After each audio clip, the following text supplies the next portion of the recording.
Hi all, എല്ലാവർക്കും secret P S സിയിലേക്ക് സ്വാഗതം. അപ്പോൾ ഇന്നത്തെ ക്ലാസ്സിൽ നമ്മൾ നോക്കുന്നത് ബയോളജിയാണ്. NCERT ക്ലാസ്സാണ് കേട്ടോ. അപ്പോൾ നമ്മുടെ സിലബസ് എടുക്കുകയാണെന്നുണ്ടെങ്കിൽ രോഗകാരികൾ എന്ന് പറയുന്നൊരു ഭാഗമുണ്ട് അല്ലേ. അപ്പോൾ അതിൽ നമ്മൾ കഴിഞ്ഞ ചാപ്റ്ററിൽ നമ്മൾ മനുഷ്യന്മാരെ ബാധിക്കുന്ന രോഗങ്ങളെക്കുറിച്ച് പഠിച്ചു, അതുപോലെ തന്നെ ആരോഗ്യത്തെക്കുറിച്ച് പഠിച്ചു അല്ലേ. അപ്പോൾ ഒരു ചാപ്റ്ററിൽ നമുക്ക് 2 ടോപ്പിക്ക് അതിലൂടെ കംപ്ലീറ്റ് ആയിട്ടുണ്ട് NCERT. നെക്സ്റ്റ് വരുന്നത് നമുക്ക് സൂക്ഷ്മാണുക്കളെ കുറിച്ച് പഠിക്കുന്ന ഒരു ഭാഗമാണ്. അപ്പോൾ അതിൽ നിന്ന് നമുക്കിപ്പോൾ ആൻറ്റിബയോട്ടിക്കൊക്കെ നമുക്കറിയാം അല്ലേ, സൂക്ഷ്മാണുക്കളുമായി ബന്ധപ്പെട്ട് വരുന്നവയാണ് അല്ലേ. അപ്പോൾ അതൊക്കെയാണ് ഈ ഒരു ചാപ്റ്ററിൽ പറയുന്നത് കേട്ടോ. അപ്പോൾ അത്രയും വലിയ ചാപ്റ്റർ അല്ല, കഴിഞ്ഞ ക്ലാസ്സിനെ വെച്ച് നോക്കുകയാണെങ്കിൽ ചെറിയൊരു ചാപ്റ്റർ തന്നെയാണ്. കഴിഞ്ഞ ക്ലാസ്സുകൾ കാണാത്തുണ്ടെങ്കിൽ പോയി കാണാം കേട്ടോ. അതിൽ നമ്മൾ പ്രധാനമായിട്ടും പഠിക്കേണ്ട ചാപ്റ്ററാണ് ഒരു കഴിഞ്ഞ ക്ലാസ്സിൽ നമ്മൾ എടുത്തിട്ടുണ്ടായിരുന്നത്. അപ്പോൾ അതിനുശേഷം പ്രധാനമായിട്ടും പഠിച്ചു വെച്ചിരിക്കുന്ന അടുത്ത ചാപ്റ്ററാണ് ഈ ഒരു ചാപ്റ്റർ. അപ്പോൾ ഞാൻ എല്ലാ ചാപ്റ്ററും എടുത്തിട്ട് ക്ലാസ് എടുക്കുന്നില്ല, പക്ഷേ ഇപ്പം നമ്മൾ ഡേ വൈസ് ആയിട്ടുള്ള സീരീസ് തരുന്നുണ്ടായിരുന്നല്ലോ. അപ്പോൾ അതിൽ ഞാൻ ഓരോ ടോപ്പിക് വൈസ് ആയിട്ടുള്ള ക്ലാസ്സുകൾ എടുക്കുമ്പോൾ ഒരു ടോപ്പിക് എടുത്ത് ആ ടോപ്പിക്കുമായി ബന്ധപ്പെട്ട് വരുന്ന SCERT NCERT ക്ലാസ്സുകളാണ് തരുന്നത്. അപ്പോൾ അതിൽ NCERT ക്ലാസ്സുകൾ നമ്മൾ ഇതിലൂടെ ഓരോ ക്ലാസ് ഇങ്ങനെ കടന്നു പോകുന്നുണ്ട്. ടെക്സ്റ്റ് ബുക്ക് ഞാൻ ഇപ്പോൾ നമുക്ക് ചില ഇമ്പോർട്ടൻ്റ് ആയിട്ടുള്ള ക്ലാസ്സുകൾ സബ്ജക്റ്റുകൾ ഉണ്ടായിരിക്കും അല്ലേ. അപ്പോൾ അതൊക്കെയാണെന്നുണ്ടെങ്കിൽ നമുക്ക് ടെക്സ്റ്റ് ബുക്ക് വെച്ച് വായിച്ച് പഠിക്കാം. അല്ലാതെ നമുക്ക് ഇത്രയും മാറി വലിച്ച് പഠിക്കേണ്ട ആവശ്യമില്ല. അപ്പോൾ നമുക്ക് പ്രധാനമായിട്ടും വരുന്ന പോയിൻറ്റ്സ് നമുക്ക് മനസ്സിലാവുന്ന രീതിയിൽ എടുത്തിട്ടുള്ളൊരു ക്ലാസ്സാണ്. എന്ന് വെച്ചാൽ മനസ്സിലാവുന്ന രീതിയിൽ തയ്യാറാക്കിയിട്ടുള്ള ഒരു എന്താണ് പറയുക, ഒരു നോട്ടാണിതെന്ന് പറയുന്നത് കേട്ടോ. അപ്പോൾ നമ്മുടെ ക്ലാസ്സുകൾ ആദ്യമായി കാണുന്ന കൂട്ടുകാരാണെന്നുണ്ടെങ്കിൽ സപ്പോർട്ട് ചെയ്യുക, ലൈക്ക് ചെയ്യുക, കമൻറ്റ് ചെയ്യുക, ഹൈപ്പും കൂടി ചെയ്യുക. അതുപോലെ തന്നെ പ്ലേലിസ്റ്റ് ഒന്ന് ചെക്ക് ചെയ്ത് നോക്കാം കേട്ടോ. അപ്പോൾ ഇതൊക്കെയാണ് വീഡിയോസ് ചെയ്തെന്ന് കാണാനായിട്ട് സാധിക്കും. അതുപോലെ തന്നെ 5ാം ക്ലാസ് മുതൽ 10ാം ക്ലാസ് വരെയുള്ള എല്ലാ SCERT ക്ലാസ്സുകളും നമ്മൾ എടുക്കുന്നുണ്ട്. അപ്പോൾ കുറച്ച് ക്ലാസ്സുകളൊക്കെ നമ്മൾ കംപ്ലീറ്റ് ചെയ്തിട്ടുണ്ട്. കുറച്ച് SCERT ക്ലാസ്സുകൾ നോക്കുകയാണെങ്കിൽ കുറച്ച് നമുക്ക് കംപ്ലീറ്റ് ചെയ്യാനുള്ളൂ. അതായത് ക്ലാസ് വൈസ് നോക്കുകയാണെന്നുണ്ടെങ്കിൽ കേട്ടോ. അല്ലാതെ തന്നെ ഡേ വൈസ് ആയിട്ടുള്ള സീരീസ് നമ്മൾ അങ്ങനെ പോകുന്നുണ്ട്. അതായത് ഒരു സബ്ജക്റ്റ് ആ സബ്ജക്റ്റുമായി ബന്ധപ്പെട്ട് വരുന്ന SCERT, പഴയ SCERT, പുതിയ SCERT, NCERT അങ്ങനെയാണ് ക്ലാസ്സുകൾ പോകുന്നത്. അതുപോലെ തന്നെ NCERT ക്ലാസ്സുകൾ നമ്മൾ ചെയ്യുന്നുണ്ട്. അപ്പോൾ ക്ലാസ്സുകൾ കാണാം കേട്ടോ. ഇഷ്ടപ്പെടാണെന്നുണ്ടെങ്കിൽ സപ്പോർട്ട് ചെയ്യാൻ മറക്കരുത്. അപ്പോൾ ഇന്നത്തെ ക്ലാസ്സിലേക്ക് കിടക്കാം അല്ലേ. അധ്യായം 7 സൂക്ഷ്മജീവികൾ മനുഷ്യക്ഷേമത്തിന്. ഈ ഒരു ചാപ്റ്ററിൽ സൂക്ഷ്മജീവികളെ കുറിച്ചിട്ടാണ്. ബാക്ടീരിയ, വൈറസ്, ഫംഗസ്, അതുപോലെ തന്നെ പ്രധാനമായിട്ടും വരുന്ന ആൻറ്റിബയോട്ടിക്കുകൾ. അപ്പോൾ ഈ സൂക്ഷ്മജീവികൾ എങ്ങനെയാണ് മനുഷ്യർക്ക് ഉപകാരപ്രദമാകുന്നതെന്നൊക്കെ ഈ ഒരു ചാപ്റ്ററിൽ പറയുന്നുണ്ട് കേട്ടോ. അപ്പോൾ ക്ലാസ്സുകൾ മനസ്സിലാവുന്നുണ്ടെങ്കിൽ സപ്പോർട്ട് ചെയ്യാൻ മറക്കരുത്. അതുപോലെ തന്നെ കഴിഞ്ഞ ക്ലാസ്സിൽ നമ്മൾ ബാക്ടീരിയ രോഗങ്ങളും വൈറസ് രോഗങ്ങളെക്കുറിച്ച് പഠിച്ചു അല്ലേ. അപ്പോൾ സൂക്ഷ്മജീവികൾ മനുഷ്യക്ഷേമത്തിന് എന്നാണ് ഈ ഒരു ചാപ്റ്ററിൻ്റെ പേര്. സൂക്ഷ്മജീവികളുടെ ലോകം. സാധാരണയായി മറ്റു ജീവികൾക്ക് നിലനിൽക്കാൻ കഴിയാത്ത 100 ഡിഗ്രി സെൽഷ്യസിന് മേൽ ചൂടുള്ള ഉഷ്ണജല പ്രവാഹങ്ങളിലും ഭൂമിയിൽ വളരെ ആഴത്തിലും മഞ്ഞുപാളികൾക്കിടയിലും ഉയർന്ന അമ്ലത്വമുള്ള അന്തരീക്ഷത്തിലും സൂക്ഷ്മജീവികൾ അധിവസിക്കുന്നു. ഏകകോശ ജീവികൾ, ബാക്ടീരിയ, ഫംഗസുകൾ, സൂക്ഷ്മങ്ങളായ സസ്യ വൈറസുകൾ, വൈറോയിഡുകൾ, പ്രയോണുകൾ, അതായത് മാംസ്യനിർമ്മിത രോഗകാരിയാണ് ഈ പ്രയോൺ എന്ന് പറയുന്നത്, തുടങ്ങിയ വിവിധങ്ങളായ സൂക്ഷ്മജീവികൾ നമുക്ക് ചുറ്റുമുണ്ട്. അപ്പോൾ സൂക്ഷ്മജീവികളുടെ ലോകം എന്ന് പറഞ്ഞിട്ട് നമുക്ക് പറയുന്നത് എന്താണ്, എവിടെയാണ് ഈ ഒരു സൂക്ഷ്മ അണുക്കളൊക്കെ കൂടുതലായിട്ട് കാണപ്പെടുന്നത്? 100 ഡിഗ്രി സെൽഷ്യസിന് മേലിൽ അല്ലേ, മുകളിൽ ചൂടുള്ള ഉഷ്ണജല പ്രവാഹങ്ങളിലും. അപ്പോൾ 100 ഡിഗ്രി സെൽഷ്യസിന് മേൽ ചൂടുള്ള ഉഷ്ണജല പ്രവാഹങ്ങളിൽ, അതുപോലെ തന്നെ ഭൂമിയിൽ വളരെ ആഴത്തിലും മഞ്ഞുപാളികൾക്കിടയിലും, അതുപോലെ തന്നെ ഉയർന്ന അമ്ലത്വമുള്ള സ്ഥലങ്ങളിലൊക്കെയാണ് ഈ സൂക്ഷ്മജീവികൾ കാണപ്പെടുന്നത് അല്ലേ. ഇനി ഏകകോശ ജീവികൾ, ബാക്ടീരിയ, ഫംഗസുകൾ, സൂക്ഷ്മങ്ങളായ സസ്യ വൈറസുകൾ, വൈറോയിഡുകൾ, പ്രയോണുകൾ എന്നിവയൊക്കെ എന്താണ്, സൂക്ഷ്മജീവികളാണ്. അപ്പോൾ ഏതൊക്കെ സൂക്ഷ്മജീവികളെ അറിയാം? ഏകകോശ ജീവികൾ, ബാക്ടീരിയ, ഫംഗസ്, വൈറസ് അല്ലേ, സസ്യ വൈറസ്, വൈറോയിഡ്, പ്രയോണ്, ഇവയൊക്കെ എന്താണ്, സൂക്ഷ്മജീവികളാണ്. നമുക്ക് ചുറ്റുമുള്ള സൂക്ഷ്മജീവികളാണ് അല്ലേ. ഇവിടെ നമുക്ക് നോക്കുകയാണെന്നുണ്ടെങ്കിൽ ഈ ഏല് കാണിച്ചിട്ടുണ്ടല്ലോ, ഈ ഏല് കാണിച്ചിട്ടുള്ള പിക്ചർ എന്താണ്? ഏല് കാണിച്ചിരിക്കുന്നത് ദണ്ഡാകൃതിയിലുള്ള AH 1500 മടങ്ങി വലുതാക്കി കാണിച്ചിരിക്കുന്നതാണ് A എന്ന് പറയുന്നത്. ഓക്കെ. ഇനി B നോക്കുകയാണെന്നുണ്ടെങ്കിൽ ഗോളാകൃതിയിലുള്ള 1500 മടങ്ങ് വലിപ്പാകൃതിയിലുള്ളത് ഇവിടെ വലുതാക്കി കാണിച്ചിട്ടുള്ളതാണ് ഇത്. ഓക്കെ. അപ്പോൾ A ആണ് ഇത്. A വലുതാക്കി കാണിച്ചിരിക്കുന്നു, B വലുതാക്കി കാണിച്ചിരിക്കുന്നു, C വലുതാക്കി കാണിച്ചിരിക്കുന്നു. ഇത്രയും ക്ലിയർ ആണല്ലോ അല്ലേ. ഇനി ഇതിൽ A എന്ന് വെച്ചാൽ എന്താണ്? ബാക്ടീരിയ ബോജിയാണ്. ബാക്ടീരിയ ബോജിയാണ് ഇതിൽ A എന്ന് പറയുന്നതാണ്, ബാക്ടീരിയ ബോജിയാണ്. ഇനി B നോക്കുകയാണെന്നുണ്ടെങ്കിൽ ശ്വസന സംബന്ധമായ അണുബാധയ്ക്ക് കാരണമാകുന്ന അഡിനോ വൈറസുകളാണ്. ശ്വസന സംബന്ധമായ അണുബാധയ്ക്ക് കാരണമാകുന്ന അഡിനോ വൈറസുകളാണ്. ഇനി സി നോക്കുകയാണെങ്കിൽ ദണ്ഡാകൃതിയിലുള്ള ടുബാക്കോ മൊസൈക്ക് വൈറസുകളാണ്. എന്താണ്? ടുബാക്കോ മൊസാക്ക് വൈറസുകളാണ് അല്ലേ, മൊസാക്ക് വൈറസുകളാണ് കാണപ്പെടുന്നത്. ക്ലിയർ ആണല്ലോ? ജസ്റ്റ് ഒന്ന് ആ പിക്ചർ കാണിച്ചു എന്ന് മാത്രം. ഇനി ഇതിൽ എ എന്ന് പറയുന്നത് ഈ ഒരു പിക്ചറിൽ കാണുന്നത് ഒരു പെട്രി ഡിഷിൽ വളരുന്ന ബാക്ടീരിയ കോളനികളാണ്. രണ്ടാമത് നോക്കുകയാണെന്നുണ്ടെങ്കിൽ ഒരു പെട്രി ഡിഷിൽ വളരുന്ന ഫംഗസുകളുടെ കോളനിയാണ്. അപ്പോൾ ബാക്ടീരിയയും ഫംഗസും എങ്ങനെയാണ് വളരുന്നതെന്നുള്ള ജസ്റ്റ് ഒരു പിക്ചർ കാണിച്ചു എന്ന് മാത്രം. നമുക്ക് പഠിക്കാനായിട്ടുള്ളത് ഗാർഹിക ഉൽപ്പാദനത്തിനുള്ള സൂക്ഷ്മജീവികൾ ഏതൊക്കെയാണ്. നമുക്ക് ഉപകാരപ്രദമാകുന്ന സൂക്ഷ്മജീവികൾ ഉണ്ടെന്ന് പറഞ്ഞല്ലോ. അപ്പോൾ ഗാർഹിക ഉൽപ്പാദനത്തിന് നമ്മളെ സഹായിക്കുന്ന ചില സൂക്ഷ്മജീവികളെ കുറിച്ചിട്ടാണ് ഇവിടെ പറയുന്നത്. ലാക്ടോബേസില്ലസ് അഥവാ ലാക്റ്റിക് അമ്ല ബാക്ടീരിയ LAB ബാക്ടീരിയ ഗണമാണ് ലാക്ടോബേസില്ലസ് അഥവാ ലാക്റ്റിക് അമ്ല ബാക്ടീരിയ. ഈ ലാക്ടോബേസില്ലസ് ബാക്ടീരിയ എന്ന് പറയുന്നത്, അതായത് ലാക്റ്റിക് അമ്ല ബാക്ടീരിയ എന്ന് പറയുന്നത് ഉപയോഗിക്കുന്നത് എന്തിനാണ്? നമുക്കറിയാവുന്നതാണ്. ലാക്ടോ എന്ന് വെച്ചാൽ എന്താണ്? പാല് എന്നുള്ള ഒരു അർത്ഥമാണ് വരുന്നത് അല്ലേ. അപ്പോൾ എന്താണ്? പാലിനെ തൈരാക്കി മാറ്റാണ് ചെയ്യുന്നത്. അപ്പോൾ പാലിനെ തൈരാക്കി മാറ്റുന്നത് ഏതാണ്? ലാക്ടോബേസില്ലസ് ആണ്, അല്ലെങ്കിൽ എന്താ പറയാം? ലാക്റ്റിക് അമ്ല ബാക്ടീരിയ LAB ആണെന്ന് പറയാം. ഇപ്രകാരം ഉണ്ടായ തൈരിൽ ജീവകം B12 അളവ് കൂടുതലാണ്. അപ്പോൾ ഇങ്ങനെ നമ്മൾ പാലിന് തൈരാക്കി മാറ്റുന്നുണ്ടല്ലോ. അപ്പോൾ ഇങ്ങനെ മാറ്റുമ്പോൾ എന്ത് സംഭവിക്കും? ഏത് വൈറ്റമിൻ ആണ് അവിടെ കൂടുതലായിട്ട് ഉണ്ടായിരിക്കുക? വൈറ്റമിൻ B12 ആണ് അല്ലേ, വൈറ്റമിൻ B12 ആണ്. വൈറ്റമിൻസിനെ കുറിച്ചൊക്കെ നമ്മൾ ഡീറ്റെയിൽ ആയിട്ട് ക്ലാസ് എടുത്താണ് CRTയിൽ കേട്ടോ. പ്ലസ് എന്താണ് പഴയ CRTയും പുതിയ CRTയും ആഡ് ചെയ്തിട്ടാണ് നമ്മൾ വൈറ്റമിൻ്റെ ക്ലാസ് തന്നിട്ടുണ്ടായിരുന്നത്, കാണാം കേട്ടോ. അപ്പോൾ എന്താ പറഞ്ഞത്? ഇപ്പോൾ നമ്മൾ പാലിന് തൈരാക്കി മാറ്റാൻ സഹായിക്കുന്ന സൂക്ഷ്മജീവി ചോദിക്കുകയാണെങ്കിൽ ലാക്ടോബേസില്ലസ് ആണ്. അതുപോലെ തന്നെ ഇതെന്ന് പറയുന്നത് ഇതിൽ ഏറ്റവും കൂടുതൽ റിച്ച് ആയിട്ട് കാണപ്പെടുന്ന വൈറ്റമിൻ ചോദിക്കുകയാണെങ്കിൽ വൈറ്റമിൻ B12 ആണ്. ഇനി സക്കാരോമൈസസ് സെർവീസിയ അഥവാ ബേക്കറുടെ ഈസ്റ്റ് അല്ലേ. അപ്പോൾ ഈസ്റ്റ് എന്ന് അറിയപ്പെടുന്ന ഈസ്റ്റിൽ കാണപ്പെടുന്നതാണ് അവിടെ പറയുന്നത് മനസ്സിലാക്കുക. സക്കാരോമൈസസ് സെർവീസിയ എന്നാണ് സൂക്ഷ്മജീവിയുടെ പേര് അല്ലേ. എന്താണ്? സക്കാരോമൈസസ് സെർവീസിയ ഈ ബാക്ടീരിയ ഗണമാണ്. അപ്പോൾ ബാക്ടീരിയയുടെ പേര് ചോദിക്കുകയാണെങ്കിൽ എന്താണ്? സക്കാരോമൈസസ് സെർവീസിയ എന്നാണ്. അപ്പോൾ ഇത് എന്തിനാണ്? അല്ലെങ്കിൽ ബേക്കറുടെ ഈസ്റ്റ് എന്ന് പറയാം അല്ലേ. ഈ ബേക്കറുടെ ഈസ്റ്റ് എന്തിനാണ്? മാവ് പുളിപ്പിക്കാനായിട്ട് സഹായിക്കുന്നുണ്ട്. ഇത് കാരണം കാർബൺ ഡൈ ഓക്സൈഡ് സ്വതന്ത്രമാക്കുന്നുണ്ട്. മാവ് പുളിപ്പിക്കാൻ സഹായിക്കുന്ന സൂക്ഷ്മജീവി ചോദിക്കുകയാണെങ്കിൽ, ബാക്ടീരിയ ചോദിക്കുകയാണെങ്കിൽ സക്കാരോമൈസസ് സെർവീസിയയാണ്. Next പ്രൊപ്യോണി bacterium ഷെർമാനി. എന്താണ്? പ്രൊപ്യോണി ബാക്ടീരിയം ഷെർമാനി വലിയ ദ്വാരങ്ങളുള്ള സിസ് പാൽക്കെട്ടി ഉണ്ടാക്കാൻ ഉപയോഗിക്കുന്നു. അതുപോലെ തന്നെ ഉയർന്ന അളവിൽ കാർബൺ ഡൈ ഓക്സൈഡ് ഉൽപ്പാദിപ്പിക്കപ്പെടുന്നതാണ് ഇതിന് കാരണം. അപ്പോൾ പ്രൊപ്യോണി ബാക്ടീരിയം ഷെർമാനി നന്നായിട്ട് കാർബൺ ഡൈ ഓക്സൈഡ് ഉൽപ്പാദിപ്പിക്കുന്നുണ്ട്. അതിനാൽ തന്നെ വലിയ ദ്വാരങ്ങളുള്ള സിസ് പാൽക്കെട്ടി ഉണ്ടാക്കാനായിട്ട് ഉപയോഗിക്കുന്നു.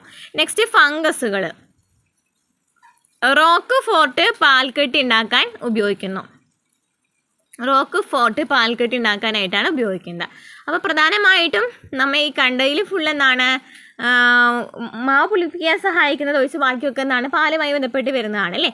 അപ്പോൾ ലാക്ടോബേസില്ലസ് അഥവാ ലാക്റ്റിക് അമ്ല ബാക്ടീരിയ LAB ഉപയോഗിക്കുന്നത് പാലിനെ തൈരാക്കി മാറ്റാൻ. അതുപോലെ തന്നെ അതിൽ കൂടുതലായിട്ട് കാണപ്പെടുന്ന വൈറ്റമിൻ B12 ആണ്. ഇനി സക്കാരോമൈസസ് സെർവീസി അഥവാ ബേക്കറുടെ ഈസ്റ്റ് മാവ് ഉൽപ്പിക്കാനായിട്ട് സഹായിക്കുന്നു. ഇത് കാരണം കാർബൺ ഡൈ ഓക്സൈഡ് സ്വതന്ത്രമാക്കുന്നു. ഇനി പ്രൊപ്യോണി ബാക്ടീരിയം ഷെർമാനി വലിയ ദ്വാരങ്ങളുള്ള സിസ് പാൽക്കെട്ടി ഉണ്ടാക്കാൻ ഉപയോഗിക്കുന്നു. ഉയർന്ന അളവിൽ കാർബൺ ഡൈ ഓക്സൈഡ് ഉൽപ്പാദിപ്പിക്കപ്പെടുന്നു. ഇനി ഫംഗസ് റോക്ക്ഫോർട്ട് പാൽക്കെട്ടി ഉണ്ടാക്കാനായിട്ട് ഉപയോഗിക്കുന്നു. നെക്സ്റ്റ് വ്യാവസായിക ഉൽപ്പാദനത്തിനുള്ള സൂക്ഷ്മജീവികൾ. നമ്മൾ ഗാർഹിക ഉൽപ്പാദനത്തിന് വേണ്ടിയിട്ട് പറഞ്ഞു അല്ലേ. ഇനി വ്യാവസായിക ഉൽപ്പാദനത്തിന് സൂക്ഷ്മജീവികൾ ഉപയോഗിക്കുന്നുണ്ടോ എന്നാണ് നോക്കുന്നത്. പ്രതിജൈവികങ്ങൾ, അതായത് പ്രതിജൈവികങ്ങൾ എന്നൊന്നും പഠിക്കേണ്ട കാര്യമില്ല, ആൻറ്റിബയോട്ടിക്സ് എന്ന് പഠിച്ചാൽ മതി കേട്ടോ. ആൻറ്റിബയോട്ടിക്സ്, പാനീയങ്ങൾ എന്നിവ ഉണ്ടാക്കാനാണ് സൂക്ഷ്മജീവികൾ ഇവിടെ ഉപയോഗിക്കുന്നുണ്ട്. ഫെർമെൻറ്ററുകൾ എന്ന വലിയ വീപ്പകളാണ് പാനീയങ്ങളെ നിർമ്മിക്കാനായിട്ട് ഉപയോഗിക്കുന്നത്. അപ്പോൾ ഇവിടെ കൂടുതലായിട്ടും ആൻറ്റിബയോട്ടിക്സ് ഉണ്ടാക്കുന്നതിനായിട്ടും പാനീയങ്ങൾ ഉണ്ടാക്കാനായിട്ടും സൂക്ഷ്മജീവികളെ ഉപയോഗിക്കുന്നുണ്ട്.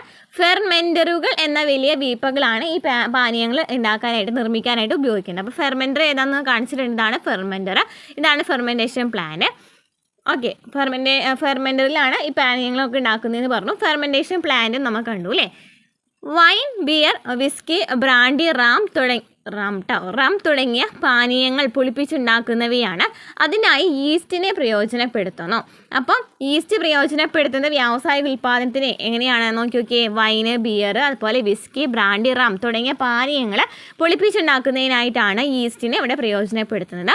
നേരത്തെ പരാമർശിക്കപ്പെട്ട സക്കാരോമൈസസ് സെർവീസിയെ എന്ന ബേക്കറുടെ ഈസ്റ്റ് തന്നെയാണ് ഇവിടെ ഉപയോഗിക്കുന്നത്. അതിനാൽ തന്നെ ഇതിനെ ബ്രൂവേഴ്സ് ഈസ്റ്റ് എന്നും വിളിക്കുന്നു. എന്താണ് നമ്മൾ നേരത്തെ പറഞ്ഞൂലേ, പുളിപ്പിക്കാനായിട്ട് സഹായിക്കുന്ന ഏതാണെന്ന് പറഞ്ഞിട്ടുണ്ടായിരുന്നു, സക്കാരോമൈസസ് സെർവീസി നമ്മളിവിടെ പറഞ്ഞിട്ടുണ്ടായിരുന്നില്ലേ, എവിടെ പറഞ്ഞിട്ടുണ്ടായിരുന്നത്, മാവ് പുളിപ്പിക്കാനായിട്ട് സഹായിക്കുന്ന സക്കാരോമൈസസ് സെർവീസി എന്ന് പറഞ്ഞു. അത് തന്നെയാണ് ഇവിടെ പുളിപ്പിക്കാനായിട്ട് ഉപയോഗിക്കുന്നത്. ഇവിടെയാണെന്നുണ്ടെങ്കിൽ അതിനെ ബ്രൂവേഴ്സ് ഈസ്റ്റ് എന്നും അറിയപ്പെടുന്നുണ്ട്. ഫെർമെൻറ്റേഷൻ ഉപയോഗിക്കുന്ന അസംസ്കൃത വസ്തുവിൻ്റെയും ഫെർമെൻറ്റേഷൻ പ്രക്രിയയുടെയും അടിസ്ഥാനത്തിൽ വ്യത്യസ്ത തരം ആൽക്കഹോളിക പാനീയങ്ങൾ നിർമ്മിക്കുന്നു. ഫെർമെൻറ്റേഷൻ ഉപയോഗിക്കുന്ന അസംസ്കൃത വസ്തുവിൻ്റെയും ഫെർമെൻറ്റേഷൻ പ്രക്രിയയുടെയും അടിസ്ഥാനത്തിൽ വ്യത്യസ്ത തരം ആൽക്കഹോളിക പാനീയങ്ങൾ നിർമ്മിക്കുന്നു. ഈസ്റ്റ് ഉപയോഗിച്ച് പുളിപ്പിക്കപ്പെടുന്ന പാനീയങ്ങളിലെ ആൽക്കഹോളിൻ്റെ അളവ് 13% മുമ്പ് പഠിച്ചത്. പിന്നെ എങ്ങനെയാണ് അതിലും വീര്യമുള്ള പാനീയങ്ങൾ നിർമ്മിക്കുന്നത് എന്ന് ചോദിക്കുന്നുണ്ട്. അതേ ഈസ്റ്റ് ഉപയോഗിച്ച് നിർമ്മിക്കപ്പെടുന്ന പാനീയത്തിൻ്റെ ആൽക്കഹോളിൻ്റെ അളവ് പരമാവധി 13% എന്നാൽ നാം അതിലും വീര്യം കൂടിയ പാനീയങ്ങൾ ഉണ്ടാക്കുന്നുണ്ട്. പക്ഷേ ഈസ്റ്റിൻ്റെ പ്രവർത്തനം നടന്നതിന് ശേഷം പുളിപ്പിച്ചെടുത്ത സൂപ്പിനെ സേവനത്തിന് വിധേയമാക്കിയാണ് വിസ്കി, ബ്രാൻഡി, റം എന്നീ പാനീയങ്ങൾ തയ്യാറാക്കുന്നത്. അപ്പോൾ ഈസ്റ്റ് ഉപയോഗിച്ച് നിർമ്മിക്കപ്പെടുന്ന പാനീയത്തിലെ ആൽക്കഹോളിൻ്റെ അളവ് എത്ര ശതമാനമാണ്? 13%. എന്നാൽ അതിനും കൂടുതൽ വീര്യമുള്ള പാനീയങ്ങൾ ഉപയോഗിക്കുന്നുണ്ട്. ഫോർ എക്സാമ്പിൾ പറയുകയാണെന്നുണ്ടെങ്കിൽ ഏതാണ്, വിസ്കി, ബ്രാൻഡി, റം എന്ന് പറയുന്ന പാനീയങ്ങളൊക്കെ ഉണ്ടാക്കുന്നതിനായിട്ടില്ലേ.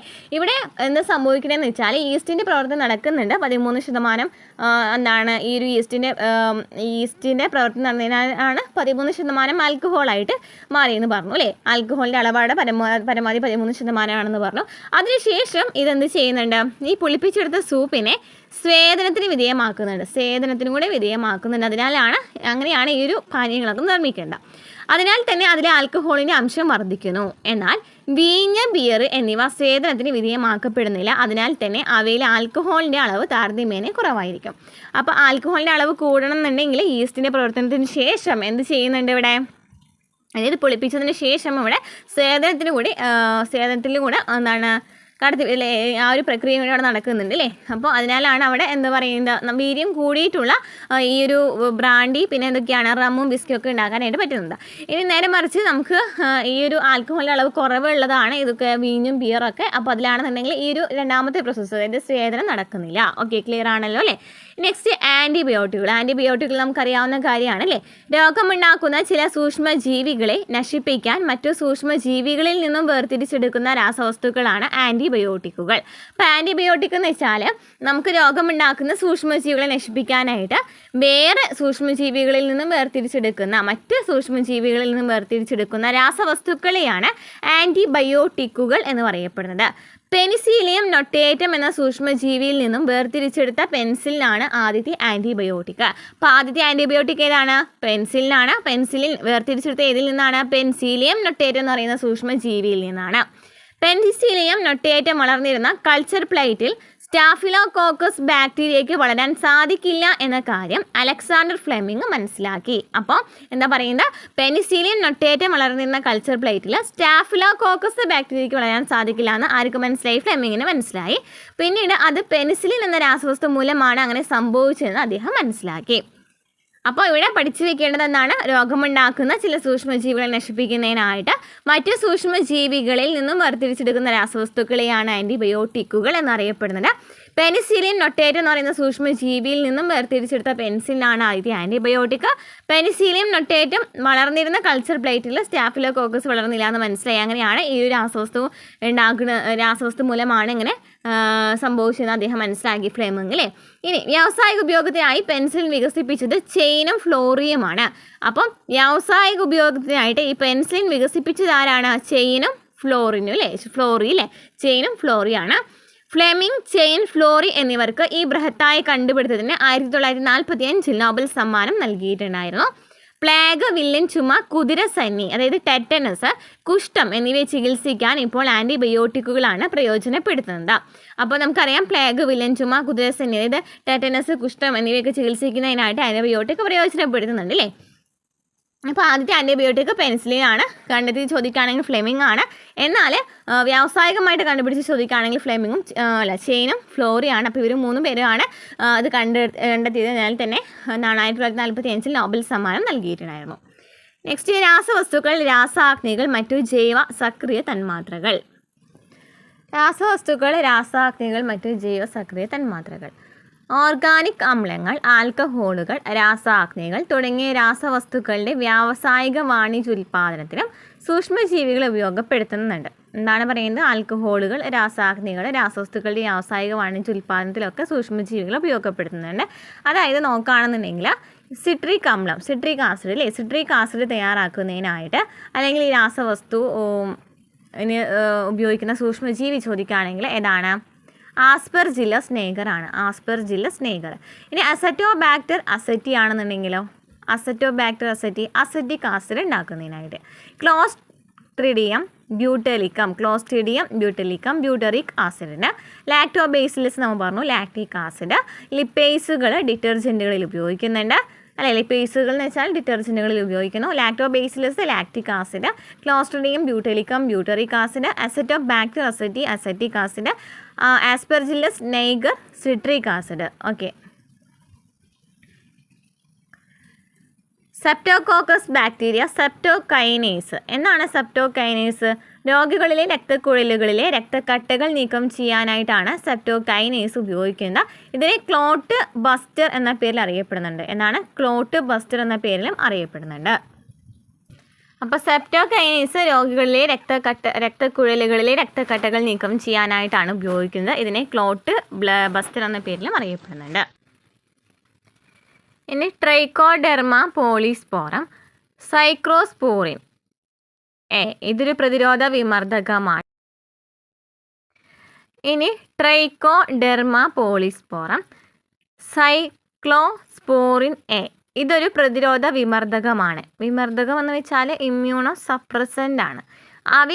അവയവ മാറ്റ ശസ്ത്രക്രിയ വിധേയമായ വ്യക്തികളിലാണ് ഈ ട്രൈക്കോഡെർമ പോളിസ്പോറം ഉപയോഗിക്കുന്നത്.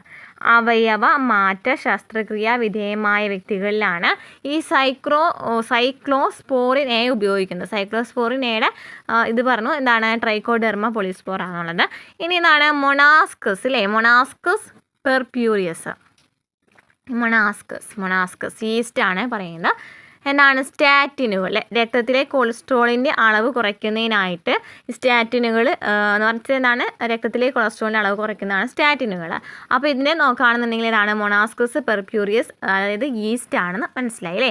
അപ്പോൾ സൂക്ഷ്മജീവിയും രാസാഗ്നിയും ക്ലിയർ ആയെന്ന് വിചാരിക്കുന്നു. അസ്പെർജില്ലസ് നൈഗർ എന്നാണ്? സിട്രിക് ആസിഡ് ആണ്. Acetobacter aceti acetic acid, Clostridium butylicum butyric acid, Lactobacillus lactic acid, ലിപ്പേസുകൾ ഡിറ്റർജൻറ്റുകളിൽ ഉപയോഗിക്കുന്നു. പിന്നെ എന്താണ്? സ്ട്രെപ്റ്റോകോക്കസ് ബാക്ടീരിയ, സ്ട്രെപ്റ്റോകൈനേസ് അതായത് ക്ലോട്ട് ബസ്റ്റർ എന്ന പേരിൽ അറിയപ്പെടുന്നുണ്ട്. സ്ട്രെപ്റ്റോകൈനേസ് രോഗികളിലെ രക്തക്കുഴലുകളിലെ രക്തക്കട്ട നീക്കം ചെയ്യുന്നതിനായിട്ട് ഉപയോഗിക്കുന്നു. ട്രൈക്കോഡെർമ പോളിസ്പോറം എന്താണ്? സൈക്ലോസ്പോറിൻ ആണ്. ഇതൊരു പ്രതിരോധ വിമർദ്ദകമാണ്. അവയവ മാറ്റ ശസ്ത്രക്രിയ വിധേയമായ വ്യക്തികളിൽ ഉപയോഗിക്കുന്നു. നെക്സ്റ്റ് നോക്കുകയാണെങ്കിൽ മൊണാസ്കസ് പെർപ്യൂരിയസ് ആണ്. സ്റ്റാറ്റിനുകളാണ് അല്ലെ, രക്തത്തിലെ കൊളസ്ട്രോളിൻ്റെ അളവ് കുറയ്ക്കുന്നതിനായിട്ട് ഉപയോഗിക്കുന്നു. ഇനി സൂക്ഷ്മജീവികൾ മലിനജല ശുദ്ധീകരണത്തിനും ഉപയോഗിക്കുന്നുണ്ട്. മലിനജലത്തെ ജലാശയങ്ങളിലേക്ക് ഒഴുക്കി വിടുന്നതിന് മുമ്പ് അതിന് സീവേജ് ട്രീറ്റ്മെൻറ്റ് പ്ലാന്റുകളിൽ ശുദ്ധീകരണ പ്രക്രിയയ്ക്ക് വിധേയമാക്കപ്പെടുന്നു. എന്താ പറയുന്നത്? ഒരു മലിനമായിട്ടുള്ള ജലത്തെ ജലാശയങ്ങളിലേക്കാണ് വിടുക അല്ലേ. ജലാശയങ്ങളിലേക്ക് നീക്കം ചെയ്യുന്നതിന് മുമ്പായിട്ട് ഇതെന്താണ് ചെയ്യുന്നത്? സീവേജ് ട്രീറ്റ്മെൻറ്റ് പ്ലാന്റുകളിലെ എന്താണ്? സീവേജ് ട്രീറ്റ്മെൻറ്റ് പ്ലാന്റ്, അതായത് STP കേട്ടോ. STPയിൽ പോയിട്ട് ശുദ്ധീകരണ പ്രക്രിയയ്ക്ക് വിധേയമാക്കപ്പെടുന്നുണ്ട്. ഈ ശുദ്ധീകരണത്തിന് സഹായിക്കുന്നത് സീവേജിൽ സാധാരണമായി കാണപ്പെടുന്ന പരപോഷികളായ സൂക്ഷ്മജീവികളാണ്. അപ്പോൾ ഇതിന് സഹായിക്കുന്ന ആരാണ്? സൂക്ഷ്മജീവികളാണ്. ഒന്ന് പറയുന്നത് 2 ഘട്ടങ്ങളുണ്ട്. ഒന്നാമത്തെ ഘട്ടം പ്രാഥമിക സംസ്കരണമാണ്. അതായത് സീവേജിലെ വലുതും ചെറുതുമായ പദാർത്ഥങ്ങളെ പെറുക്കി മാറ്റുകയോ അരിച്ചു മാറ്റുകയോ ചെയ്യും. കല്ലുകളെയും ഈ ഘട്ടത്തിൽ അരിച്ചു മാറ്റും. ഇപ്രകാരം അടിഞ്ഞുകൂടുന്ന എല്ലാ പദാർത്ഥങ്ങളും പ്രാഥമിക സ്ലഡ്ജ് എന്ന പേരിലാണ് അറിയപ്പെടുന്നത്. മുകളിൽ തെളിഞ്ഞു നിൽക്കുന്ന ഭാഗമായ പ്രൈമറി എഫ്ലുവൻ്റ് ദ്വിതീയ സംസ്കരണത്തിന് വേണ്ടി അയക്കുന്നു.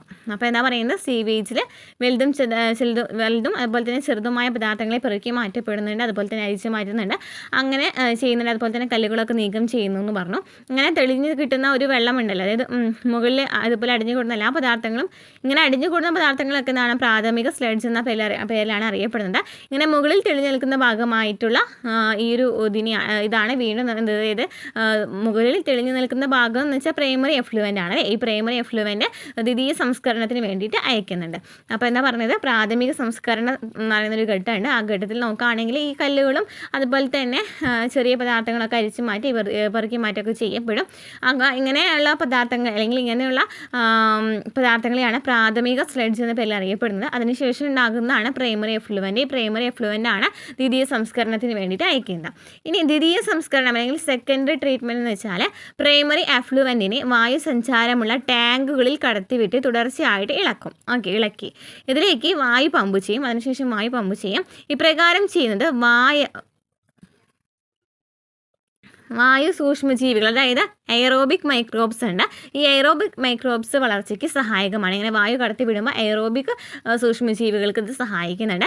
പിന്നീട് ബാക്ടീരിയ കൂട്ടം ഫംഗസ് നാരുകളുമായി ചേർന്ന് ഫ്ലോക്കുകൾ രൂപപ്പെടും. പിന്നീട് ഈ ബാക്ടീരിയ കൂട്ടം ഫംഗസ് നാരുകളുമായിട്ട് ചേർന്നിട്ട് ഫ്ലോക്കുകൾ രൂപപ്പെടും. ഇവ എഫ്ലുവൻറ്റിലെ BOD ബയോകെമിക്കൽ ഓക്സിജൻ ഡിമാൻഡ് കുറയ്ക്കും. അതിനുശേഷം ഈ ഫ്ലോക്കുകൾ രൂപപ്പെടുന്നു എന്ന് പറഞ്ഞല്ലോ. ഈ ഫ്ലോക്കുകൾ ഈ ഒരു എഫ്ലുവൻറ്റ്, അതായത് ഈ വെള്ളത്തെയാണ് പറയുന്നത് കേട്ടോ. ഈ എഫ്ലുവൻറ്റിലെ BOD അല്ലെങ്കിൽ ഓക്സിജൻ എന്താണ് BOD എന്ന് അറിയാമല്ലേ, ബയോളജിക്കൽ ഓക്സിജൻ ഡിമാൻഡ് നമുക്ക് കഴിഞ്ഞ ക്ലാസ്സിൽ പറഞ്ഞിട്ടുണ്ടായിരുന്നു. അപ്പോൾ ബയോകെമിക്കൽ ഓക്സിജൻ ഡിമാൻഡ് കുറയ്ക്കുന്നു. അതിനുശേഷം BOD കുറയുമ്പോൾ ജലം ശുദ്ധമായി വരുന്നു എന്നർത്ഥമാക്കുക. BOD കുറയുകയാണെന്നുണ്ടെങ്കിലാണ് അവിടെ ജലം ശുദ്ധമായി എന്നുള്ള അർത്ഥം വരുന്നത്. ഇങ്ങനെ ഗണ്യമായി കുറവ് വന്ന BOD ഉള്ള എഫ്ലുവൻറ്റ് പിന്നീട് സെറ്റിലിംഗ് ടാങ്കിലേക്ക് കടത്തിവിടും. അതിനുശേഷം ഇത് സെറ്റിലിംഗ് ടാങ്കിലേക്ക് കടത്തിവിടും. അവിടെ ഫ്ലോക്കുകൾ അവക്ഷിപ്തപ്പെടുന്നു. അതായത് ഫ്ലോക്കുകൾ അവിടെ അടിഞ്ഞുകൂടാണ് ചെയ്യുന്നത്. ഈ അവക്ഷിപ്തത്തെ ആക്ടിവേറ്റഡ് സ്ലെഡ്ജ് എന്ന് പറയുന്നു. അതായത് ഈ ഇങ്ങനെ ഉണ്ടാകുന്ന ഈ അവക്ഷിപ്തത്തെയാണ് ആക്ടിവേറ്റഡ് സ്ലെഡ്ജ് എന്ന പേരിൽ അറിയപ്പെടുന്നത്. ഇതിൽ നിന്ന് കുറച്ച് ഭാഗം ഇനോക്കുലമായിട്ട് സൂക്ഷിക്കുന്നുണ്ട്. ഇതിൽ നിന്ന് കുറച്ചുള്ള ഭാഗം ഇനോക്കുലായിട്ട് സൂക്ഷിക്കുന്നുണ്ട്. ബാക്കി വന്ന സ്ലെഡ്ജിൽ നിന്ന് അവയവ സൂക്ഷ്മജീവി, അതായത് എന്താണ് അനറോബിക് മൈക്രോബ്സ്, അവയവ സൂക്ഷ്മജീവികളുടെ സഹായത്തോടെ ബയോഗ്യാസ് നിർമ്മിക്കുന്നു. ശേഷം ശുദ്ധ എഫ്ലുവൻ്റ് ജലാശയങ്ങളിലേക്ക് ഒഴുക്കിവിടുന്നു. അപ്പോൾ എന്താ നമ്മൾ പറഞ്ഞത്, ആദ്യം തന്നെ പറഞ്ഞത് എന്താണ്, മലിനജലം ഉണ്ടെന്ന് പറഞ്ഞു അല്ലേ. ഈ മലിനജലം സീവേജ് ട്രീറ്റ്മെൻറ്റ് പ്ലാന്റിലേക്ക് കടത്തിവിടും. അവിടെ പ്രാഥമിക സംസ്കരണം നടക്കുന്നുണ്ട്. അങ്ങനെ പ്രാഥമിക സംസ്കരണം നടന്നപ്പോൾ പ്രാഥമിക സ്ലെഡ്ജ് ഉണ്ടായിട്ടുണ്ട് അല്ലേ അവിടെ. അതിനുശേഷം പ്രാഥമിക എഫ്ലുവൻ്റ് നമ്മൾ പറഞ്ഞു, അതാണ് നമ്മൾ എന്താണ് ജലത്തിലേക്ക് കടത്തിവിടുന്നത്, എഫ്ലുവൻ്റ് എന്ന് പറയുന്നതാണ്. അപ്പോൾ പ്രാഥമിക എഫ്ലുവൻ്റ് ഉണ്ടായി, അത് വീണ്ടും ദ്വിതീയ സംസ്കരണത്തിലേക്ക് തയ്ച്ചു അല്ലേ. അപ്പോൾ അങ്ങനെ നോക്കുകയാണെന്നുണ്ടെങ്കിൽ അവിടെ BOD കുറവാണെന്നുണ്ടെങ്കിൽ മാത്രമാണ് നമ്മൾ പറഞ്ഞു ബയോളജിക്കൽ ഓക്സിജൻ ഡിമാൻഡ് അവിടെ കുറവാണെന്നുണ്ടെങ്കിലാണ് അത് ശുദ്ധീകരിച്ചെന്ന് പറയുള്ളൂ. അങ്ങനെ ദ്വിതീയ സംസ്കരണം നടന്നു. അവിടെ സെറ്റിലിംഗ് ടാങ്ക് ഉണ്ട്. സെറ്റിലിംഗ് ടാങ്കിൽ എന്താണ് സംസ്കരിക്കപ്പെട്ട മലിനജലം വന്നു. ഈ മലിനജലം ജലാശയങ്ങളിലേക്ക് കടത്തിവിട്ടു. അതിനു മുമ്പ് നമ്മളിവിടെ പറഞ്ഞിട്ടുണ്ടായിരുന്നു എന്താണ്, ഈ ഒരു സെക്കൻഡറി ദ്വിതീയ സംസ്കരണത്തിൽ പറഞ്ഞത് പ്രൈമറി എഫ്ലുവൻറ്റിനെ വായു സഞ്ചാരമുള്ള ടാങ്കിൽ കടത്തിവിടുന്നു. അവിടെ എന്താണ് വായു കടത്തിവിടുന്നുണ്ടെന്ന് പറഞ്ഞു അല്ലേ. അതായത് എയറോബിക് ബാക്ടീരിയ ഉണ്ടാക്കുന്നതിനായിട്ട് അവിടെ എന്താണ് ഈ ഒരു വായു കടത്തിവിടുന്നുണ്ട്. പിന്നീട് ഫംഗസ് നാരുകളുമായി ചേർന്നിട്ട് ഫ്ലോക്കുകൾ രൂപപ്പെടുന്നുണ്ട്. പിന്നീട് അവിടെ BOD കുറയുന്നുണ്ട്. BOD കുറയ്ക്കുന്നുണ്ട് അല്ലേ, കുറയ്ക്കുന്നുണ്ട്. അങ്ങനെ BOD നന്നായി കുറഞ്ഞിട്ടുണ്ടെങ്കിലാണ് അത് ശുദ്ധീകരിച്ചു എന്ന് പറയുള്ളൂ. അങ്ങനെ ഈ ഫ്ലോക്കുകൾ പിന്നീട് അവശുദ്ധപ്പെടുന്നുണ്ട്. ഈ അവശുദ്ധതയാണ് ആക്ടിവേറ്റഡ് സ്ലെഡ്ജ് എന്ന പേരിൽ അറിയപ്പെടുന്നത്. ഈ ഫ്ലോക്കുകളെയാണ് എന്നറിയപ്പെടുന്നത് ആക്ടിവേറ്റഡ് സ്ലെഡ്ജ് എന്ന പേരിൽ അറിയപ്പെടുന്നുണ്ട്. പിന്നീട് കുറച്ച് ഭാഗം ഇനോക്കുലമായിട്ട് സൂക്ഷിക്കുന്നുണ്ട് അല്ലേ. കുറച്ച് ഭാഗം ഇനോക്കുലായിട്ട് സൂക്ഷിക്കുന്നുണ്ട്. ഇനോക്കുലം സൂക്ഷിക്കുന്നതിന് വേണ്ടിയിട്ടാണ് ഈ ബാക്കി വന്ന സ്ലെഡ്ജിൽ നിന്ന് അവയവ സൂക്ഷ്മജീവികളുടെ സഹായത്തോടു കൂടി, അതായത് അനറോബിക് ബാക്ടീരിയയുടെ സഹായത്തോട് കൂടിയിട്ട് ബയോഗ്യാസ് നിർമ്മിക്കുന്നതിനായിട്ടാണ്. അതാണ് ഇവിടെ കാണിച്ചിരിക്കുന്നത് കേട്ടോ. അപ്പോൾ എന്താ പറയുന്നത്, ഫ്ലോക്കുകളുടെ അവക്ഷിപ്തം അല്ലേ, ആ ഫ്ലോക്കുകളുടെ അവക്ഷിപ്തതയാണെന്ന് പറയുന്നത് ആക്ടിവേറ്റഡ് സ്ലെഡ്ജ് എന്നറിയപ്പെടുന്നത് അല്ലേ. ആക്ടിവേറ്റഡ് സ്ലെഡ്ജ് എന്നറിയപ്പെടുന്നത് ഫ്ലോക്കുകളുടെ അവക്ഷിപ്തതയാണ് ആക്ടിവേറ്റഡ് സ്ലെഡ്ജ് എന്ന പേരിൽ അറിയപ്പെടുന്നത്. പിന്നീട് ഇത് എന്ത് ചെയ്യുന്നുണ്ട്, പിന്നീട് ഇവ അവായവ സൂക്ഷ്മജീവി അതായത് അനറോബിക് ബാക്ടീരിയയുടെ സഹായത്തോട് കൂടിയിട്ട് ബയോഗ്യാസ് നിർമ്മിക്കുന്നുണ്ട്. അതായത് കുറച്ച് ഭാഗം ഇനോക്കുലമായിട്ട് സൂക്ഷിക്കുന്നുണ്ട്, ബാക്കി വന്ന സ്ലെഡ്ജിൽ നിന്ന് കുറച്ച് ഭാഗം എന്താണ് ഇനോക്കുലമായിട്ട് സൂക്ഷിക്കുന്നുണ്ട്. പിന്നെ പിന്നീട് നമ്മൾ പറഞ്ഞു അനറോബിക് ബാക്ടീരിയ കടത്തി വിട്ടിട്ട് ബയോഗ്യാസ് നിർമ്മിക്കുന്നുണ്ട്. ബയോഗ്യാസ് നിർമ്മിക്കുന്നുണ്ട്, അതുപോലെ തന്നെ ഇനോക്കുലമായിട്ട് സൂക്ഷിക്കുന്നുണ്ട്. പിന്നീട് അത് വീണ്ടും ദ്വിതീയ സംസ്കരണത്തിൽ ഉപയോഗിക്കുന്നുണ്ട്. പിന്നീട് നമ്മൾ പറഞ്ഞു ഈ സംസ്കരിക്കപ്പെട്ട മലിനജലാശയങ്ങളിലേക്ക് കടത്തി വിടുന്നുണ്ടെന്ന് പറഞ്ഞു അല്ലേ. അപ്പോൾ അങ്ങനെ കുറേ പ്രോസസ്സിലെ ഇതിൽ തന്നെ കുറേ പ്രോസസ്സ് നമ്മളിവിടെ കണ്ടു. ഒന്നുകൂടി പറയണോ?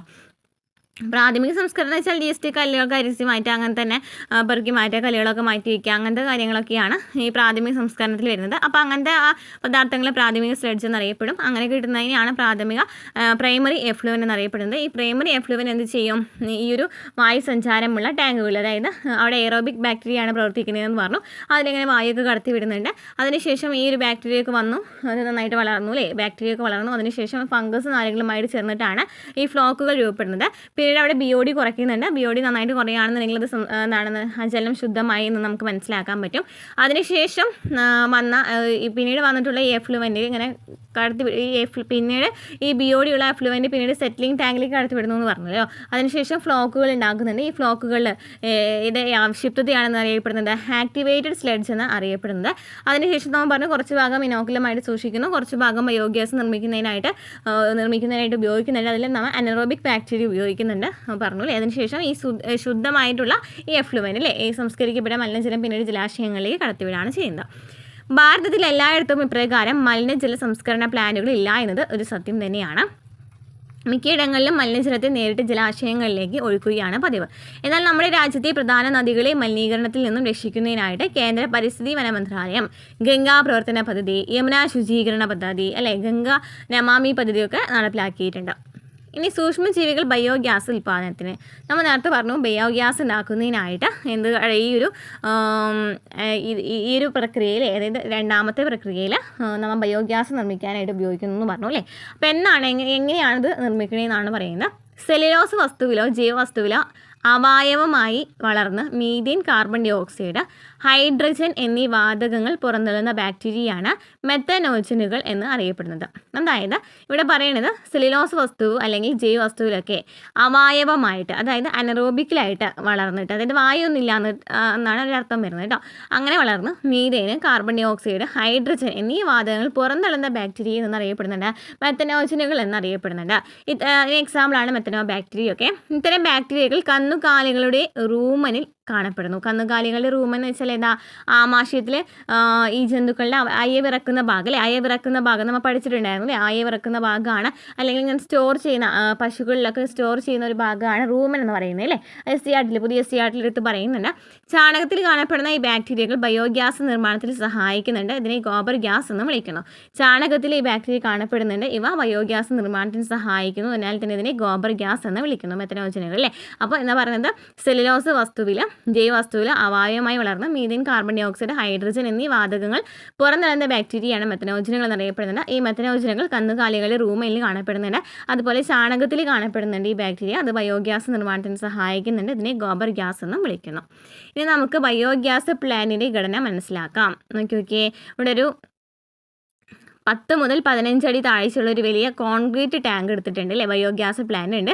ഇതിലേക്കാണ് ഈ ജൈവമാലിന്യം, ചാണക വെള്ളമൊക്കെ ഒഴിക്കുന്നത്. ഇതിലേക്കാണ് ജൈവമാലിന്യങ്ങളും ചാണകമൊക്കെ നിക്ഷേപിക്കുന്നത്. ഇതിന് മുകളിലെ മൂടി സൂക്ഷ്മജീവികളുടെ വാതക ഉൽപ്പാദനത്തിൻ്റെ തോതിനനുസരിച്ച് മുകളിലേക്ക് ഉയരും. ഇവിടെ ഇതിന് മുകളിലൊരു മൂടിയുണ്ട്. ഈ മൂടി എന്ന് വെച്ചാൽ ഈ സൂക്ഷ്മജീവികൾ കൂടുന്നതിനനുസരിച്ച് ഇതിങ്ങനെ പതുക്കെ മുകളിലേക്ക് ഉയരും എന്ന് പറയുന്നു. അതുപോലെ തന്നെ ഉപയോഗശേഷം നീക്കം ചെയ്യുന്ന സ്ലറി, അതായത് നമുക്കറിയാം അവസാനം കിട്ടുന്ന ഒരു വളർത്തിയാണ് സ്ലറി എന്ന് പറയുന്നത്. ഈ സ്ലറി എന്ത് ചെയ്യുന്നു, ഈ സ്ലറി മറ്റൊരു ബഹിർഗമന മാർഗം വഴി നീക്കം ചെയ്യുന്നു. വേറൊരു മാർഗം വഴിയാണ് ഇത് നീക്കം ചെയ്യുന്നത്. അങ്ങനെ നീക്കം ചെയ്തതിന് ശേഷം ഇവിടെ നീക്കം ചെയ്യുന്നു. അതിനുശേഷം ഈ സ്ലറി വളമായിട്ട് ഉപയോഗിക്കാം. നമ്മൾ പറഞ്ഞില്ലേ, സ്ലറി എന്ന് വെച്ചാൽ വളമാണ്. അപ്പോൾ സ്ലറി ഈ വളമായിട്ട് ഉപയോഗിക്കുന്നു.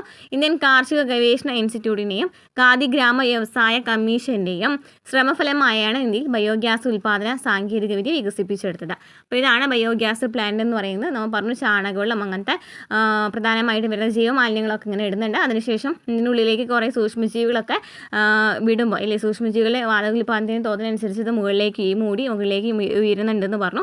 അതിനുശേഷം ഇതൊരു ബഹിർഗമന കുഴൽ വഴി ഇത് പുറത്തേക്ക് പോകുന്നുണ്ട്. പിന്നെ ഇങ്ങനെ നീക്കം ചെയ്യുന്നതിനെയാണ് സ്ലറി എന്നറിയപ്പെടുന്നത്. ഈ സ്ലറി നമ്മൾ എന്തിനൊക്കെ ഉപയോഗിക്കുന്നുണ്ട്? ആദ്യ ഗ്രാമ വ്യവസായ കമ്മീഷനൊക്കെ അടിസ്ഥാന ഫലമായിട്ടാണ് ഇതൊക്കെ വന്നത്.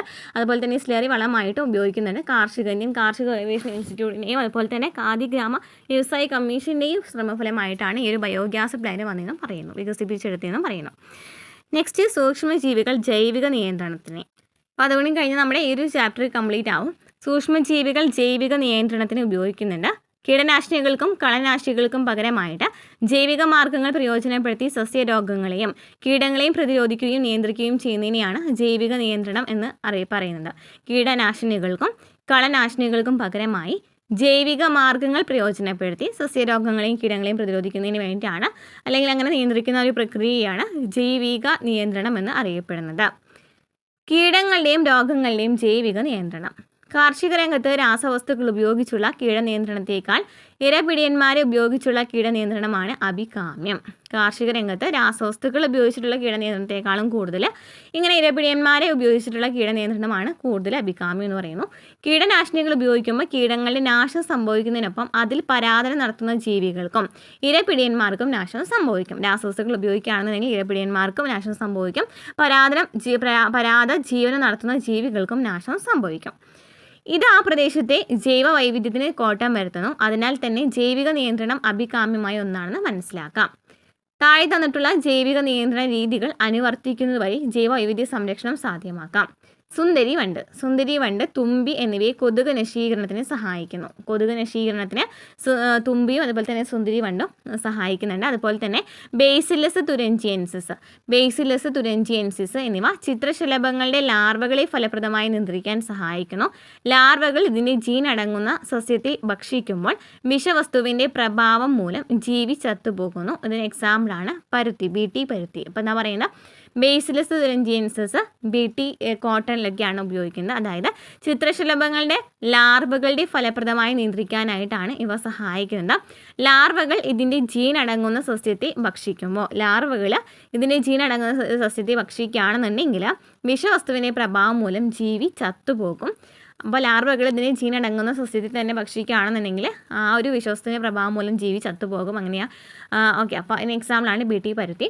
ഇനി സസ്യങ്ങളുടെ വേരുകളിൽ കാണപ്പെടുന്ന ട്രൈക്കോഡെർമ സ്പീഷീസ് ഫംഗസുകൾ സസ്യരോഗികൾക്കെതിരെ ഫലപ്രദമാണ്. സസ്യങ്ങളുടെ വേരുകളിൽ കാണപ്പെടുന്ന ട്രൈക്കോഡെർമ സ്പീഷീസ് ഫംഗസുകൾ എന്ന് പറയുന്ന ഫംഗസുകൾ സസ്യരോഗകാരികൾക്കെതിരെ ഫലപ്രദമാണ്. ഷഡ്പദങ്ങളെയും ആർത്രോപോഡുകളെയും ആക്രമിക്കാൻ ബാക്യുലോ വൈറസുകൾക്ക് സാധിക്കുന്നുണ്ട്. ഷഡ്പദങ്ങളെയും ആർത്രോപോഡുകളെയും ആക്രമിക്കുന്നതിനായിട്ട് ബാക്യുലോ വൈറസുകൾക്ക് സാധിക്കുന്നു. ന്യൂക്ലിയോ പോളിഹൈഡ്രോ വൈറസുകളുടെ ജനസിൽപ്പെടുന്ന ഇവ ഓരോ ഇനം കീടങ്ങളെ നശിപ്പിക്കുന്നതിന് വളരെയേറെ പ്രയോജനപ്രദമാണ്. ന്യൂക്ലിയോ പോളിഹൈഡ്രോ വൈറസുകളുടെ ജനസിലാണ് ഇവ ഉൾപ്പെടുന്നത്. ഇവ കീടങ്ങളെ നശിപ്പിക്കുന്നതിന് വളരെയധികം പ്രയോജനപ്രദമാണ്. അപ്പോൾ ഇവിടെ പറഞ്ഞത് എങ്ങനെയാണ് പ്രധാനമായിട്ടും ഈ കീടങ്ങളുടെയും രോഗങ്ങളുടെയും ജൈവിക നിയന്ത്രണത്തിന് സഹായിക്കുന്നതെന്നാണ് ഇവിടെ പറഞ്ഞത് അല്ലേ. അതായത് ഈ ഒരു സൂക്ഷ്മജീവികൾ ഈ ജൈവിക നിയന്ത്രണത്തിന് എങ്ങനെ സഹായിക്കണമെന്നാണ് പറഞ്ഞത്. ഇവിടെ സുന്ദരി വണ്ട്, തുമ്പി കൊതുക് നശീകരണത്തിന് സഹായിക്കുന്നുണ്ട്. ബേസിലസ് തുരഞ്ചിയൻസിസ് എന്ന് പറയുന്നത് അതിൻ്റെ ലാർവകൾ, അതായത് ചിത്രശലഭങ്ങളുടെ ലാർവകളെ നിയന്ത്രിക്കാനാണ് സഹായിക്കുന്നത്. ഈ ലാർവകൾ ആ ഒരു സസ്യത്തിൽ കഴിക്കുകയാണെന്നുണ്ടെങ്കിൽ ആ ജീവി ചത്തുപോകും അല്ലേ. പിന്നെ സസ്യങ്ങളുടെ വേരുകളിൽ കാണപ്പെടുന്ന ട്രൈക്കോഡെർമ സ്പീഷീസ് ആണെന്നുണ്ടെങ്കിൽ ട്രൈക്കോഡെർമ സ്പീഷീസ് ഫംഗസുകൾ സസ്യരോഗകാരികൾക്കെതിരെ ഫലപ്രദമാണ്. ഷഡ്പദങ്ങളെയും ആർത്രോപോഡകളെയും ആക്രമിക്കാൻ ബാക്യുലോ വൈറസുകൾക്ക് സാധിക്കുന്നുണ്ട്. ന്യൂക്ലിയോ പോളിഹൈഡ്രോ വൈറസുകളുടെ ജനസിൽപ്പെടുന്ന ഓരോ ഇനം കീടങ്ങൾ നശിപ്പിക്കുന്നതിന് വളരെയേറെ പ്രയോജനപ്രദമാണ്. ഇനി സൂക്ഷ്മജീവികൾ ജീവാണു വളങ്ങളുടെ രൂപങ്ങളിൽ എങ്ങനെയാണെന്ന് നോക്കാം. മണ്ണിൻ്റെ പോഷക മൂല്യം വർദ്ധിപ്പിച്ച് മണ്ണിനെ പോഷക സമ്പുഷ്ടമാക്കുന്ന വളങ്ങളെയാണ് ജീവാണു വളങ്ങൾ അല്ലെങ്കിൽ ബയോ ഫെർട്ടിലൈസേഴ്സ് എന്ന് പറയുന്നത് അല്ലേ. മണ്ണിൻ്റെ പോഷക മൂല്യം വർദ്ധിപ്പിച്ചിട്ട് മണ്ണിനെ പോഷക സമ്പുഷ്ടമാക്കുന്ന വളങ്ങളെയാണ് ജീവാണു വളങ്ങൾ എന്ന് അറിയപ്പെടുന്നത്. എക്സാമ്പിൾ പറയുകയാണെങ്കിൽ പയറുവർഗ്ഗ സസ്യങ്ങളിലെ സഹോപകാരിത ബാക്ടീരിയകളായ റൈസോബിയം മണ്ണിൽ നൈട്രജൻ സ്ഥിരീകരണത്തിന് സഹായിക്കുന്നു. നമുക്കറിയാവുന്ന കാര്യമാണ് റൈസോബിയം. എപ്പോഴും ചോദിക്കുന്ന ഒരു ക്വസ്റ്റ്യൻ ആണ്. റൈസോബിയം റൈസോബിയം, അതുപോലെ തന്നെ അസോസ്പൈരിലം, അസറ്റോബാക്ടർ എന്നീ ബാക്ടീരിയകളൊക്കെ മണ്ണിൽ നൈട്രജൻ സ്ഥിരീകരിച്ചിട്ട് മണ്ണിൻ്റെ നൈട്രജൻ്റെ അളവ് വർദ്ധിപ്പിക്കുന്നുണ്ട്. അപ്പോൾ പയറുവർഗ്ഗ സസ്യങ്ങളിലാണ് എന്ത് കാണപ്പെടുന്നത്? റൈസോബിയം കാണപ്പെടുന്നത്. ഇവ നൈട്രജൻ സ്ഥിരീകരണത്തിന് സഹായിക്കുന്നുണ്ട്. അസോസ്പൈരിലം, അസറ്റോബാക്ടർ എന്നീ ബാക്ടീരിയകളും നൈട്രജൻ സ്ഥിരീകരിച്ച് മണ്ണിൽ നൈട്രജൻ അളവ് വർദ്ധിപ്പിക്കുന്നുണ്ട്. ഇനി ഫംഗസുകൾ സസ്യങ്ങളുമായി പരസ്പരാശ്രയത്വ ബന്ധം പുലർത്താറുണ്ട്. ഗ്ലോമസ് ജനുസിൽ പെടുന്ന ഫംഗസുകളിലേറെയും മൈക്കോറൈസകൾ ഉണ്ടാക്കുന്നവയാണ്. ഇത്തരം ബന്ധങ്ങളിലൂടെ സസ്യങ്ങൾക്ക് മൂലജന്യ രോഗാണുക്കളെ പ്രതിരോധിക്കാൻ സാധിക്കുന്നു. ഇനി അനാബിനോ നോസ്റ്റോക്ക്, ഓസിലറ്റോറിയ എന്നീ സൈനോ ബാക്ടീരിയകൾക്ക് അന്തരീക്ഷത്തിലെ നൈട്രജൻ സ്ഥിരീകരിക്കാൻ സാധിക്കുന്നു. ഇവ പ്രധാന ജീവാണുവളമായി വർത്തിക്കുന്നു. ഇത്തരം ജീവാണുവളങ്ങളുടെ ഉപയോഗം പരിസ്ഥിതിയുടെ സുസ്ഥിതിക്ക് വളരെ സഹായകമാണ്. അപ്പോൾ നമ്മൾ SCERT എടുത്ത് പറയുന്നത് അസോസ്പൈരിനും അസറ്റോബാക്ടറും റൈസോബിയാണ്. പക്ഷേ ഇതും കൂടെ പഠിച്ചിരിക്കാം. ഫംഗസുകൾ സസ്യങ്ങളുമായിട്ട് പരസ്പരാശ്രിത ബന്ധം പുലർത്താറുണ്ട്. ഗ്ലോമസ് ജനുസിൽ പെടുന്ന ഫംഗസുകളിലേറിയ മൈക്കോറൈസകൾ ഉണ്ടാക്കുന്നവയാണ്. ഇത്തരം ബന്ധങ്ങളുടെ സസ്യങ്ങൾക്ക് മൂലജന്യ രോഗാണുക്കളെ പ്രതിരോധിക്കാൻ സാധിക്കും. പിന്നെ ഈ ഒരു നൈട്രജൻ സ്ഥിരീകരണത്തിൽ നമ്മൾ പറഞ്ഞ പോലെ തന്നെ ഇവിടെ നമുക്ക് ഒരു നൈട്രജൻ സ്ഥിരീകരിക്കുന്നതിനായിട്ട് ഉപയോഗിക്കുന്ന സൈനോ ബാക്ടീരിയയെ കുറിച്ച് പറയുന്നുണ്ട്. ഈ 2 എണ്ണം ഒന്ന് ജസ്റ്റ് ഒന്ന് നോട്ട് ചെയ്ത് വെക്കും കേട്ടോ. നമുക്ക് SCERT ഇല്ല, പക്ഷേ NCERT പറയുന്ന കാരണം ജസ്റ്റ് നോട്ട് ചെയ്യാം. അനാബിന, നോസ്റ്റോക്ക്, ഓസിലറ്റോറിയ. ഏതൊക്കെയാണ്? അനാബിന, നോസ്റ്റോക്ക്, ഓസിലറ്റോറിയ. ഇതൊക്കെയാണ് അനാബിന, നോസ്റ്റോക്ക്, ഓസിലറ്റോറിയ എന്നീ പറയുന്ന സൈനോ ബാക്ടീരിയകൾക്ക് അന്തരീക്ഷത്തിൽ നൈട്രജൻ സ്ഥിരീകരിക്കാനായിട്ട് സാധിക്കുന്നുണ്ട്. ഓക്കെ, അപ്പോൾ ഇത്രയാണ് ഈ ഒരു ചാപ്റ്ററിൽ പ്രധാനമായിട്ടും പഠിക്കാനായിട്ടുള്ളത്. മനസ്സിലായെന്ന് വിചാരിക്കുന്നു. മനസ്സിലായിട്ടുണ്ടെങ്കിൽ സപ്പോർട്ട് ചെയ്യാനായിട്ട് മറക്കരുത് കേട്ടോ. അടുത്ത ക്ലാസ്സിൽ ജൈവവൈവിധ്യം സംരക്ഷണമാണ്. ഈ ഒരു ചാപ്റ്റർ നമുക്ക് കുറച്ച് ഇമ്പോർട്ടൻ്റ് തന്നെയാണ്. ശരിക്കും പറഞ്ഞാൽ ഇത് EVSൻ്റെ ഭാഗത്താണ് വരുന്നത്, പക്ഷേ പരിസ്ഥിതിയുമായി ബന്ധപ്പെട്ട് വരുന്ന ഭാഗമാണ് വരുന്നത്. പക്ഷേ ഞാൻ EVSൻ്റെ എല്ലാ ചാപ്റ്റേഴ്സും ഉൾപ്പെടുത്തിയൊരു ക്ലാസ് തന്നിട്ടുണ്ടായിരുന്നു. പക്ഷേ ഇതിൽ ഈ ഒരു ചാപ്റ്റർ ഞാൻ അതിൽ ഉൾപ്പെടുത്തിയിട്ടില്ല എന്നാണ് തോന്നുന്നത്. അപ്പോൾ അതിനാൽ തന്നെ ഞാൻ സെപ്പറേറ്റ് ആയിട്ട് ക്ലാസ് എടുത്തുതരാം കേട്ടോ.